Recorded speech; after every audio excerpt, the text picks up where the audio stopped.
And last but not least, for our Chapter 14 review, we're going to determine the pH of mixtures, polyprotic acids, and salts. So, let's say you're looking at a question where you have a mixture of acids. You've got a solution where you have 1 molar hydrocyanic acid and you also have 1 molar nitrous acid, and they're mixed together. So I went ahead and set this up like here are the 2 separate reactions that are happening in the same solution of water, where your HCN is turning into cyanide and your HNO2 is turning into nitrite.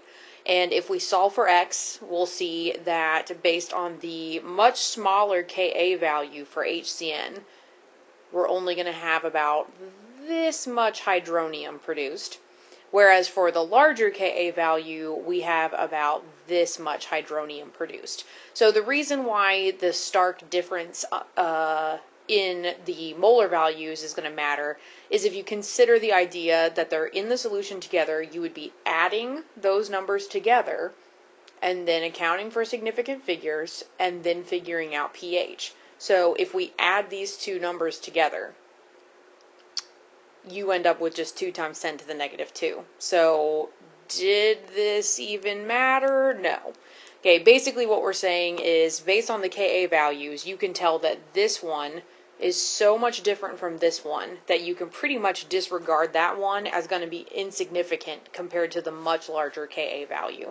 So if we're going to finish this question, we would just base our pH on the stronger of the 2 acids, which gives us 1.7. The idea of a polyprotic acid is really similar. So there are a few acids that have multiple H's on them. So for example, sulfuric is one of the strong acids that you have to have memorized, but they only lose 1 proton at a time. So when sulfuric acid donates its first proton to hydrogen, it turns into this ion and hydronium. And then this ion has a hydrogen also. It can either regain a hydrogen and turn back into H2SO4, or it can lose a second one and turn into sulfate. The issue is the same as the idea of mixing 2 acids. Essentially, you can look at these 2 as if they are 2 completely different acids. Okay, this we know is a very strong acid. This we know is a weak acid. That means that this step, in comparison to the first one, is almost always going to be insignificant. So that means when we're solving for the pH, we don't really have to consider a Ka value because we know that this first step of the dissociation is completely forward. So we're really counting what is going to be the molarity of these hydrogens as they would go on to make hydronium with water. So negative log of 0.05 molar means that the pH of the solution would be 1.3. And the amount of hydronium produced by the HSO4 would be so small that it wouldn't significantly impact that 1.3. If all of your steps are weak, it still works the same way. Obviously, if you're looking at H3PO4, the very first step is so much more powerful than the other 2 steps that these 2 steps are not really going to make any difference to your final pH. But since the first step is a weak acid, we do still have to set this up using a K value. So when we solve for X, which is going to be our amount of hydronium, we get 0.194 molar, which we do need to double check is less than 5%, and it is just barely under the mark, so that means we can go ahead and assume that this is right. And the pH that we get is very low, 0.712, which makes sense because this is really concentrated, so it's going to be really low.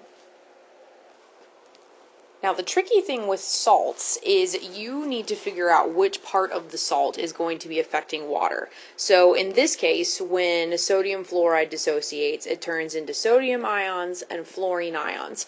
And only one of them is going to have a significant impact on water. So if we think about Na trying to react with water, okay, sodium is positively charged, so that means that it would be trying to take the hydroxide part of water, leaving hydrogen behind. So in a sense, we can say that sodium is trying to act like an acid because it's creating, quote, hydronium.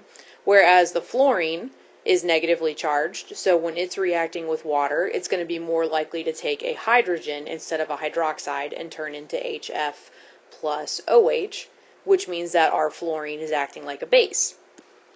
But here is what we've learned. Anything with a hydroxide on it is considered a strong substance. That means that this idea of it being a reversible reaction is false. If we create a substance with a hydroxide on it, it's going to completely dissociate back into sodium ions. What we know about HF is a weak acid, which means that F- is a weak base. And if you have a system of two weaks, it means that you do in fact create equilibrium. So that means that when sodium fluoride is dissolved in water, the sodium does not affect water, only the fluorine does.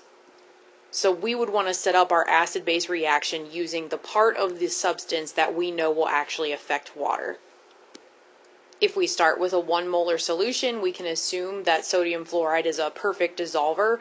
So we're going to end up with a K value equals X times X over 1 minus X. Okay, but once again, we're going to disregard that X as insignificant. Now the question is, what is the K value? So here's the thing. We know that fluorine is acting like a base. But the only reference point that we have to look up a K value is from the HF version of F. We don't have a chart that has conjugates on it. We just have a chart with regular. So what we need to know is that Ka times Kb is always Kw. So if I know that the Kw of water is 1 times 10 to the negative 14th, and I know that the Ka of HF is 7.2 times 10 to the negative 4, I can solve for the Kb value of its conjugate base, which shows me that fluoride ion has a 1.39 times 10 to the negative 3rd dissociative value with water. So, when we go back to figure out pH, we're going to have to indirectly figure out pOH first. So, setting this up, we have the Kb equals the unknown amount of HF, unknown amount of hydroxide over the original molarity, minus a meaningless change in X. So that means the molarity of hydroxide produced is 3.73 times 10 to the negative 6.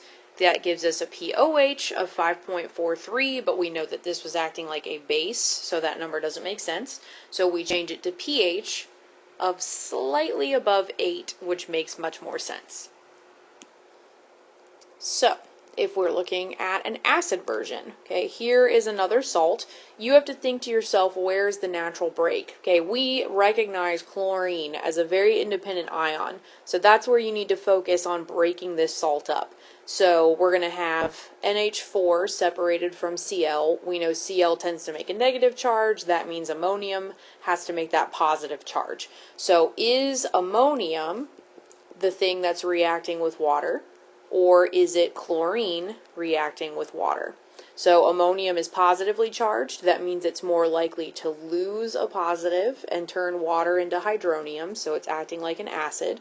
Chlorine is negatively charged. That means it's more likely to try to take an H from water, so we're going to leave behind hydroxide, which means that it's trying to act like a base. But can it? Okay, remember that one of these is going to be a strong conjugate and the other one is going to be a weak conjugate. Okay, this right here is a strong acid. That means there is no equilibrium. It would go immediately back to the left and redissociate into hydrogen and chlorine, whereas we know that NH3 is a weak base, which means that NH4 is a weak acid, and therefore we do have equilibrium and we can proceed. In this example, ammonium is acting like an acid, so that means we would probably be given a Kb value of the conjugate base, and we would need to apply it to the idea of it being an acid. So we would solve for the Ka 5.56 times 10 to the negative 10. So setting up with our Ka and remembering to disregard what's probably a minimal X, we get this as the molarity of our hydronium being produced, which gives us a pH of 4.63, which makes sense because this is a very weak acid. If we're trying to figure out how they would change water and you're comparing them to each other, break them up into their ions. Okay, we know that this one is going to lose an H, so it's going to turn into NH2, we know that HBr would turn, that Br minus would turn into HBr. HBr is a strong acid. That means that's not going to work. So that means that this substance donating a proton is going to cause this to act like an acid. The opposite of Na is NaOH. The opposite of NO3 is HNO3. These are both strong acids and strong bases. That means no change to pH at all. The opposite of Li would be LiOH. The opposite of OCN minus would be HOCN. And so this being a strong base means it's not going to work. This being a weak acid means it would. So this would act like a base and take hydrogen away from water.